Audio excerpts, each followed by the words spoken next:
जय जय। दोनों हाथों से मीठी मीठी ताली बजाते हुए श्री राधे।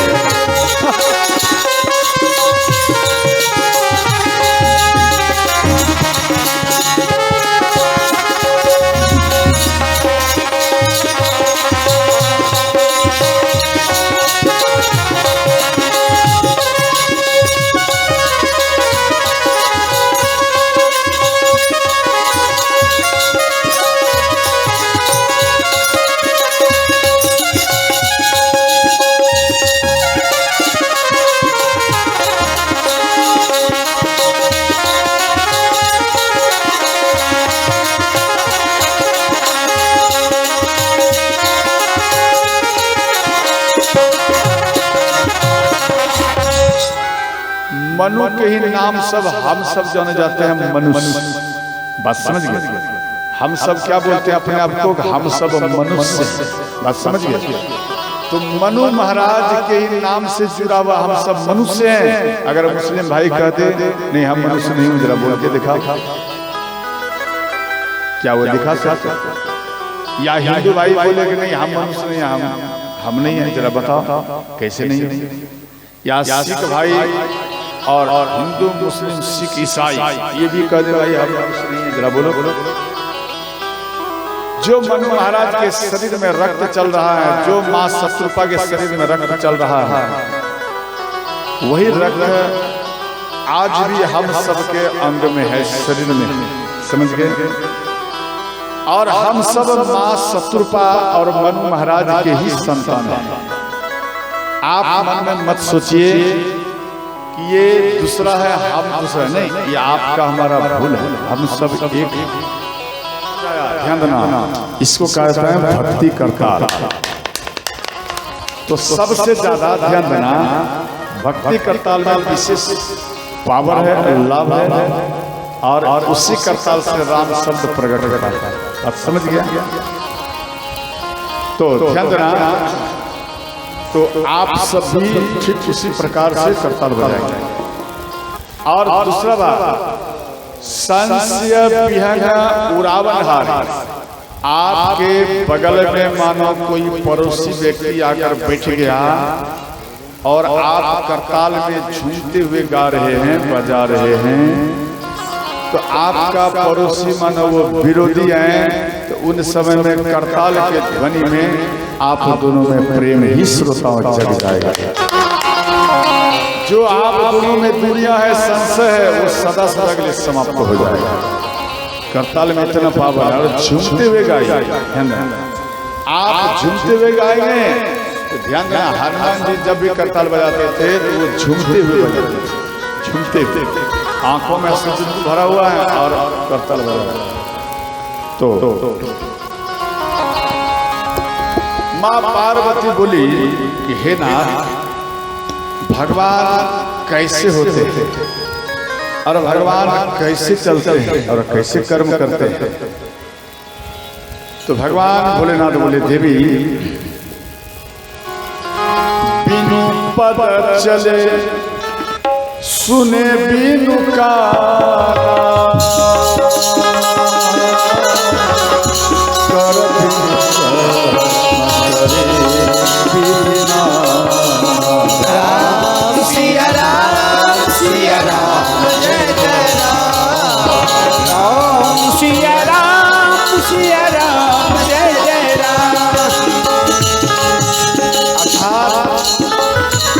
पता चले सुने बिनु का, भगवान बिना पैर का चलते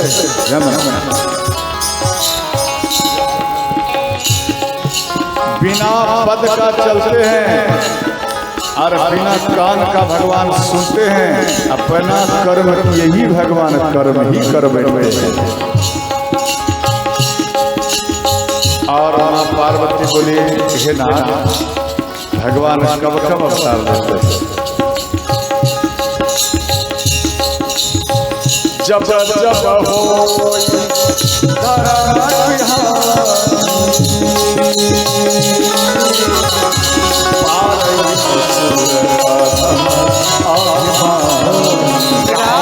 सिया राम जय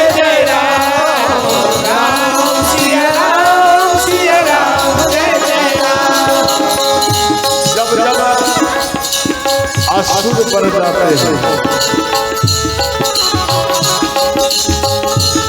और साधु संतों को कष्ट देते हैं, साधु संतों को कष्ट देते हैं और बुरी नजर से उसको देखते हैं। जब भगवान संत रो देगा तो समझ लेना कि भगवान अवतार होने वाला है।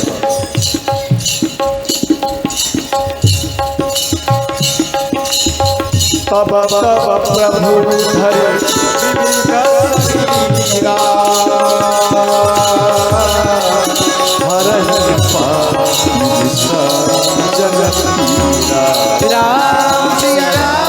सिया राम जय जय राम, राम सिया राम जय जय राम। मंगल भवानय मंगल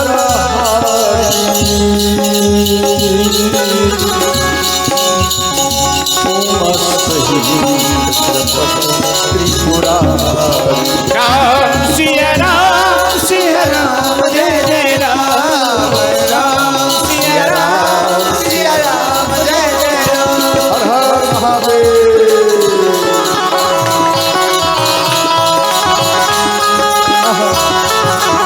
दोनों हाथों से मीठी मीठी ताली बजाते हुए हरि बोल।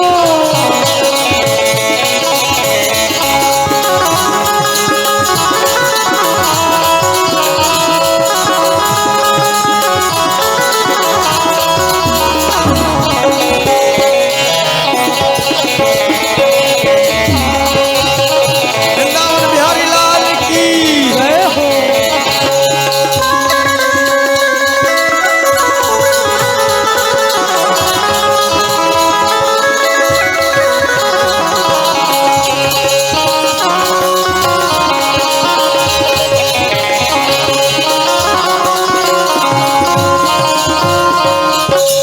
तो ध्यान देना। तो इसके बाद भगवान शिव बोले कि देवी आप सावधान होकर सुनो। एक बार भगवान ध्यान देना तुलसी का सुगंध को बढ़ाए। तो इधर तुलसी का सुगंध बढ़ाया और भगवान नारायण चिंतन करने लगे। तो भगवान नारायण जब चिंतन कर रहे थे तो उन समय में ध्यान देना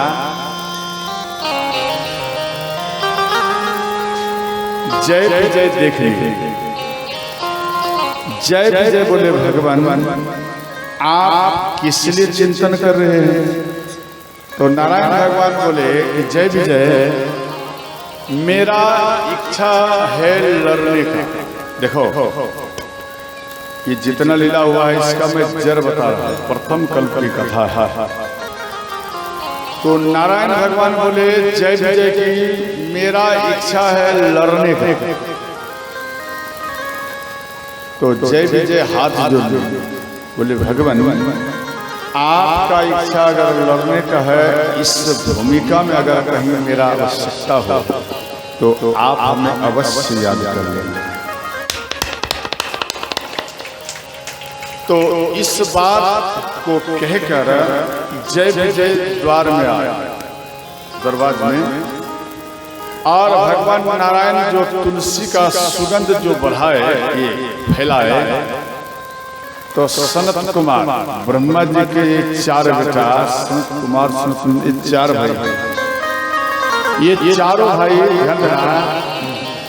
तुलसी के सुगंध को सुनकर ये 6 दरवाजा को पार करेंगे और 7वां दरवाजा में प्रवेश करने के लिए जा रहे थे। तो 7वां दरवाजा में स्वयं भगवान नारायण अंदर थे। तो जय विजय यहाँ पर रोक दिए। जय विजय का इच्छा हुआ भाई भगवान नारायण अभी कुछ चिंतन में है और ये बीच में जाएगा बाधा पहुंचेगा। इसमें इनके अंदर में एक सोच आया कि इसे जाने ना दो, तो वहां पर रोक दिए। देखो, रोकने का भी तरीका होता है। कई व्यक्तियां बात अच्छा बोलेगा, परंतु कुछ ऐसे हिसाब से बोलेगा कि आपको खराब लगेगा। कई व्यक्तियां बात ठीक है, परंतु वो ऐसा विपरीत रूप से बोलेगा आपको सुनने में ठीक नहीं लगेगा। और कई व्यक्तियां देखना बात विपरीत बोलेगा, परंतु मधुर में बोलेगा, मधुर। तो वो गलत बात भी आपको ज्यादा प्रिय लगेगा, यानी अच्छा लगेगा। समझिए, तो इसलिए यहाँ जय विजय ठीक उसी प्रकार से रोके। तो इन चारों भाई को क्रोध आया और चारों भाई नाराज हो गए और कहने लगे, देखो भगवान नारायण के पास में जाने से आपने बाधा किया, और इसलिए और वो भी विपरीत रहता है, इसलिए मैं आपको श्राप दे रहा हूं कि जा आप 3 जन्म तक आप राक्षस जन्म में प्रवेश करो, ये मेरा श्राप है। चारों भाई जल जकर छिड़ दिए।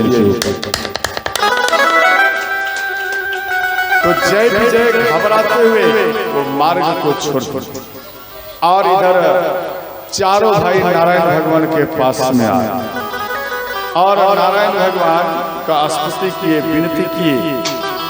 और इसके बाद नारायण भगवान ध्यान देना, ये जय विजय समस्त कुमार ये चारों भाई चले गए और इधर जय विजय घबराते हुए आए। ध्यान देना, भगवान नारायण के चरण में गिर गए, बोले भगवान त्राहि माम, हमारे ऊपर ये मुनि श्राप दे दिया है। ये सनत कुमार, इनका आयु था 50-50 हजार वर्ष, परंतु देखने में 5 वर्ष जैसा बालक लगते थे। हरदम ब्रह्मचर्य में रहते थे, राम राम रहते थे। तो अंत में ध्यान देना, तो बोले हमें अब राक्षस योनि में जाना पड़ेगा, हमको श्राप लग चुका। तो नारायण भगवान बोले, देखो आप मत घबराइए, अगर आपको श्राप दे दिया है तो आप घबराओ मत। श्राप से मुक्त करने के लिए स्वयं हम आपके दरबार में अवश्य आ जाऊंगा। आपको मुक्त करने के लिए श्राप से स्वयं में आऊंगा, आप मत चिंतन करो। तो 3 जन्म की बात हुआ। प्रथम जन्म में ध्यान देना, ये हिरण्यकश्यप और हिरण्याक्ष के रूप में आया। हिरण्याक्ष को प्रहा भगवान मर दिया और हिरण्यकश्यप को नरसिंह भगवान के हाथों इसका मृत्यु हुआ। और दूसरा कल्प में ध्यान देना, रावण कुंभकर्ण के रूप में आया, भगवान राम के हाथों इनका गति हुआ। और इसके बाद द्वापर में ध्यान देना, शिशुपाल और दंतवक्र इन रूप में आए और इनको भगवान श्री कृष्ण इनके हाथों उनका सदगति हुआ। आपके इन पृथ्वी में, पूरा सृष्टि में प्रथम मां शत्रुपा है। शत्रुपा का अर्थ है कि जो 100 प्रकार का श्रृंगार करे, जो माताएं 100 प्रकार का श्रृंगार करे, उसी को ही शत्रुपा कहा जाता है। और ध्यान देना, देखो प्रथम बार आप मानो कोई यज्ञ करते हैं, यज्ञ के समय में आपको ब्राह्मण देवता, संत देवता, पति पत्नी को बैठाते हैं। यज्ञ ध्यान देना, यज्ञ की पत्नी है दक्षिणा, और आपको यज्ञ में बैठाते क्यों? पति पत्नी की क्या आवश्यकता है? खास ये आवश्यकता है पति पत्नी को पूजा में बैठने का कि मानो आप पूजा कर रहे हैं, समझ गए? और मानो किसी स्त्री को देख लिया, आपका मन भाग गया। ये पुरुष का सरल है, जो पुरुष का स्त्री की ओर मन भागना और स्त्री का पुरुष की ओर मन भागना। समझ गए? कितना भी कोई संयम से रहे फिर भी मन भागेगा। तो इसलिए भगवान ब्रह्मा, ध्यान देना, इसलिए इन दोनों को जोड़ा बनाकर मनु शत्रुपा का इन दोनों को गांठ में बांध दिए और इनको विवाह करा दिया। समझ गए कि आप जहां भी जाएंगे आपका मन इधर उधर नहीं भागेगा। तभी से ये परंपरा चला विवाह का। समझ गए? और दूसरी बात, आप मानो पूजन कर रही है या कर रहे हैं, ब्राह्मण देवता या सन देवता आपके इन पूजन को कराए, और पूजन करने के बाद जो आप दक्षिणा देती हैं या देते हैं, वो दक्षिणा मानो उन जगह में रह गया, और रहने के बाद वो ब्राह्मण देवता सन देवता चले गए, वो भूल गए। और जजमान देख लिया, जजमान देख लिया या जजमान नहीं देखे, रुपया पड़ा रहा।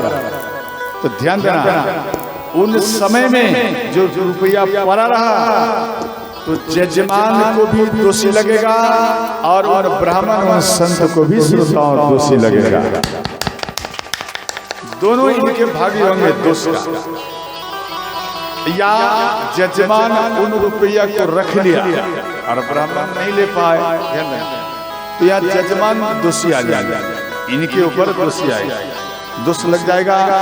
इसलिए जजमान का कर्तव्य है, अगर वो रुपया देख ले तो उसे उठाकर उनके पैकेट में दे दे या उनके हाथ में दे दे, परंतु उसे दे देना ही अच्छा होता है। समझ गए? आप कहाँ भी, जैसे आरती हो रहा है, आरती के बारे में विशेष बताया जाएगा, परंतु इतना जानो आरती दुख को हरण करते हैं। तो इधर महाराज ध्यान देना, मनु जैसे मनु के ही नाम सब हम सब जाने जाते हैं मनुष्य। बात समझ गए? हम सब क्या बोलते हैं अपने आप को? हम सब मनुष्य। बात समझ गए? तो मनु महाराज के ही नाम से जुड़ा हुआ हम सब मनुष्य हैं। अगर मुस्लिम भाई कहते नहीं हम मनुष्य नहीं हूं, जरा बोल के दिखा, क्या वो दिखा सकता? या हिंदू भाई बोले कि नहीं हम मनुष्य नहीं, हम नहीं है, जरा बताओ कैसे नहीं है? या सिख भाई और हिंदू मुस्लिम सिख ईसाई ये भी कह दे भाई हम मनुष्य नहीं है, जरा बोलो। जो मनु महाराज के शरीर में रक्त चल रहा है, जो मां शत्रुपा के शरीर में रक्त चल रहा है, वही रक्त आज भी हम सबके अंग में है, शरीर में। समझ गए? और हम सब मां शत्रुपा और मनु महाराज के ही संतान हैं।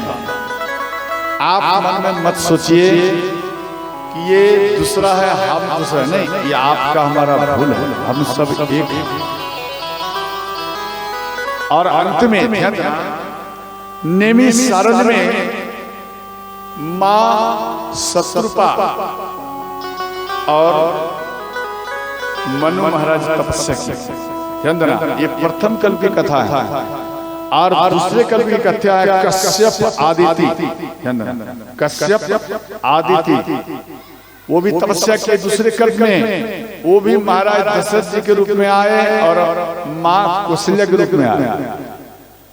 और प्रथम कल्प में मनु महाराज नेमी सारण में आकर तपस्या किए नारायण भगवान का, तो इनको नारायण भगवान दर्शन दिए मां लक्ष्मी के साथ में।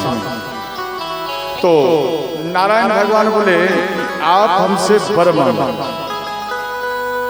तो मनु महाराज बोले भगवान आपके जैसा हमें बेटा चाहिए। ध्यान से समझना, आपके जैसा हमें बेटा चाहिए। तो नारायण भगवान बोले देखो हम अपने जैसा बेटा कहाँ ढूंढूंगा, और नहीं मिलेगा तो मेरा वचन फेल कर जाएगा। एक काम करो, आपके पास जब आप अगला जन्म लेंगे तो स्वयं हम बेटा के रूप में ही आपके दरबार में ही प्रकट हो जाओ। आपके पास में हम प्रकट हो जाऊंगा, ये मेरा आशीर्वाद है। तो अंत में ध्यान देना,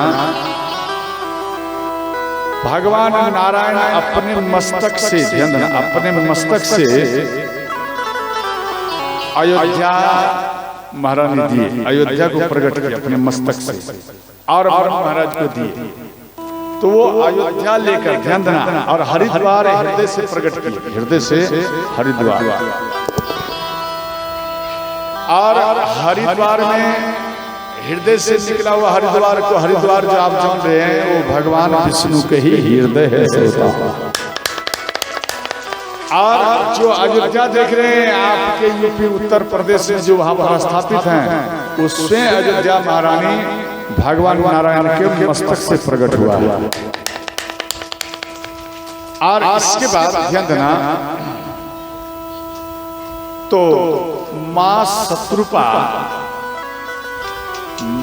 मनु महाराज के कान में कह रहे, मां लक्ष्मी नारायण भगवान के कान में कहती हैं कि भगवान ये तपस्या आपका दर्शन करने के लिए, आपसे वर पाने के लिए ये तपस्या किया, तो आपका आना ठीक है, परंतु हमारे लिए तो कोई आवश्यकता नहीं है, आप हमको क्यों लाए? आपको नहीं लाना चाहिए हमें, और आप हमको लाए, आपको नहीं लाना चाहिए। ये बात मां शत्रुपा सुन ली। तो मां शत्रुपा बोली, ध्यान देना, कि हे माता, आपसे कुछ मांगना चाहती हूं। मां लक्ष्मी खुश हो गई, बोले क्या चाहिए? तो मां शत्रुपा बोली कि हे माता, आप हमें पुत्र वधू के रूप में आ जाए, मेरे पास में आप पुत्र वधू के रूप में प्रकट हुए, यही मेरा मांग है, और हमें कुछ नहीं चाहिए। तो मां लक्ष्मी इसके बाद खुश हुए और प्रसन्न हो गए और आशीर्वाद। ध्यान देना, स्वयं भूमन और सतरूपा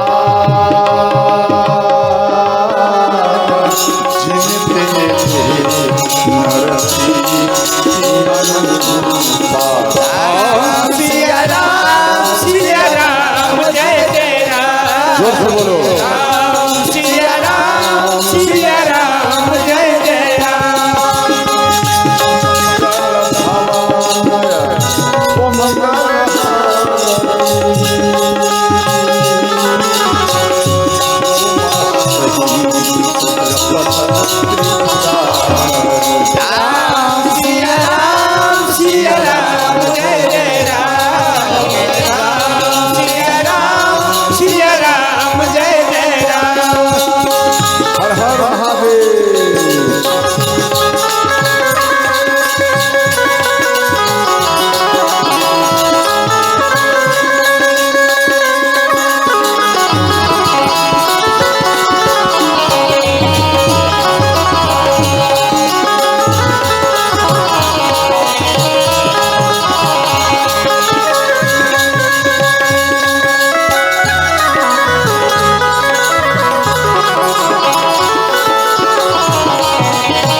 तो इसके बाद ध्यान देना, ये हुआ प्रथम कल्प की कथा, और दूसरे कल्प की कथा में जलंधर और वृंदा की बात दिया गया। तो जलंधर बहुत दुष्ट था, और इनकी पत्नी वृंदा ये पतिव्रता स्त्री थी।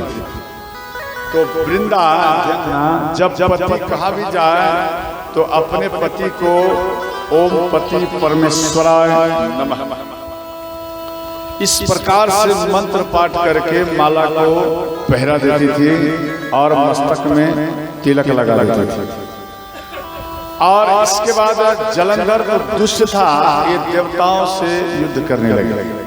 देवता सब इनसे बार बार हार तो सब देवता मिलकर भगवान भोलेनाथ के पास आए और सारा बात बताए तो भगवान शिव भी युद्ध करने के लिए आए। तो भगवान शिव, ध्यान देना, ये जलंधर के सिर को काट दिया। भगवान भोलेनाथ जलंधर के सिर को काट दे और फिर पुनः आ जाए, अर्थात वो मरता नहीं था। अब दिमाग लगाओ, पति वर्ता स्त्री के अंदर में इतना पावर है, ध्यान देना, वो अगर चाहे तो उसके पति को कोई छू भी नहीं सकता। और यहाँ वृंदा ओम पति परमेश्वराय नमः, आपके भी मानो पति इधर उधर जाए घर से सुबह सुबह में, आप चाहे स्नान करो या ना करो, तुरंत आप माला आपको पहराने में टाइम लगेगा, बनाना पड़ेगा या शर्म लगेगा, ध्यान ध्यान, परंतु आप माला मत पहराइए, कम से कम आप तिलक तो लगा सकती हैं मस्तक में। आप अपने पति के, ध्यान देना, मस्तक में तिलक लगाइए। तिलक नीचे नहीं किया जाता है, तिलक ऊपर में खींचा जाता है, बस समझ गया। ऐसे कई व्यक्ति नीचे करते नहीं, नीचे से नहीं, नीचे से ऊपर किया जाता है। तो वो तिलक आप लगाएंगे, ओम पति परमेश्वराय नमः, इस मंत्र का पाठ करके अपने पति को जब तिलक लगाएंगे, कितना भी खतरा आपके पति के ऊपर आने वाला है, फिर भी आपके पति सुरक्षित ही आपके घर वापस आ जाएंगे। बस समझ गया। कहाँ भी जाए, दिल्ली जाए, पंजाब जाए, बंबई जाए, संसार का किसी कोना में चले जाए, समझ गया। आपके पति बंबई में है तो आप सुबह में स्नान करो, समझ गए, या जहां भी है आपसे दूर, तो आप मन में, ध्यान देना, स्नान कर और अपने पति को तिलक लगा, मन में सोचो मैं तिलक लगा रही हूँ, और वो तिलक अपने मस्तक में आप लगा लीजिए, तो भी आपका पति का ही कल्याण होगा। आप मन मन मत सोचो मेरे पति मेरे सामने में नहीं, कैसे लगाओ, तो आप अपने शरीर को ही आप अपना पति का समझो, क्यों ये शरीर आपके पति का है, आपका नहीं है, आपके पति का शरीर है, इसी शरीर में लगा तो भी आपका पति सुरक्षित रहेंगे, कवच में रहेंगे और उसको कोई कष्ट नहीं होगा, समझ गए। और हर व्यक्ति के ललाट में तिलक रहना चाहिए, ध्यान रखना, बिना तिलक का ये शरीर उदास लगता है। जैसे एक सुहागिनी माता, ध्यान देना, एक सुहागिनी माता के मांग में अगर सिंदूर ना हो तो उनका शरीर बेकार लगता है, समझ गया, उनका रूप बेकार लगता है, कितना भी श्रृंगार कर दो और एक सिंदूर ना पड़े तो उनका वो सब फीका पड़ जाता है। बोलो हाँ या नहीं। अगर मानो कितना भी श्रृंगार मत करो और अगर मांग में सिंदूर भरा हुआ हो तो वो माता सदा चमकती ही रहती है, समझ गए। इसलिए तो हर व्यक्ति के ललाट में तिलक रहना चाहिए। आप तिलक लगाएंगे आपका शरीर कवच बनेगा और आपको हानि नहीं होगा। इधर इसके बाद दिया गया तो भगवान शिव जब हार गए तो नारायण भगवान के पास में गए, बोले भगवान हम कितना बार इसका सिर काट दिया, मरता नहीं है। तो नारायण भगवान बोले भोलेनाथ आप जाइए ये करने के लिए। तो भगवान शिव ललकारे और इधर वृंदावन को माला पहनाए, तिलक लगाए और उनका पति चला गया। और इधर भगवान नारायण जलंधर का रूप धर कर आए, जलंधर यानी वृंदा के पति का रूप धारण करके नारायण भगवान आए। अब वृंदा अपना पति समझ ले कि मेरे पति हैं और मेरे पास आ गए और इनके चरण को दबाने लगे। वृंदा जैसे ही दबाए इनका पतिव्रत धर्म टूट गया, ध्यान देना। जैसे ही पतिव्रत धर्म टूट गया और उधर वृंदा के पति जलंधर के मस्तक को भगवान भोलेनाथ काट दिए। ध्यान देना, वही वृंदा थी जो अपने पति को माला पहराई और तिलक लगाई, और जब तक वृंदा ठीक रही, कंप्लीट रही पतिव्रता स्त्री में, तो भगवान भोलेनाथ, ध्यान देना, भगवान भोलेनाथ उसके पति को नहीं मार पाए। अब सोचो उसके पतिव्रत धर्म में कितना पावर था, वो तिलक, वो माला में कितना पावर था, वो मंत्र में कितना पावर था। अगर ऐसा आप करेंगे तो आपका पति भी सुरक्षित हो जाएगा। अब समझ गया? तो यहाँ त्रिशूल के द्वारा उनके पति के शरीर को और सिर को इनके आंगन में रखा गया। और वृंदा देख लिए, वृंदावन में सोचे ये तो मेरे पति का है, तो फिर मेरे महल के अंदर में कौन है? वृंदा अंदर में प्रवेश किए, क्या विष्णु भगवान अपने रूप में आ गए, तो वृंदा नाराज हो गए। तो वृंदा श्राप दिए कि हे भगवान, आप छल से मेरे पतिव्रत धर्म को नष्ट किया, इसलिए हम आपको श्राप दे रही हूँ कि आपके पत्नी, ध्यान देना, आपकी जो पत्नी है, मेरे पति छल करके हरण करेंगे, ये मेरा श्राप है। यही दूसरे कल्प में, ध्यान देना, जलंधर ही रावण बने और छल करके मां सीता को हरण किए। समझ गए? ये हरण की, ये हुआ दूसरे कल्प की कथा। और तीसरे कल्प में दिया गया, ध्यान देना,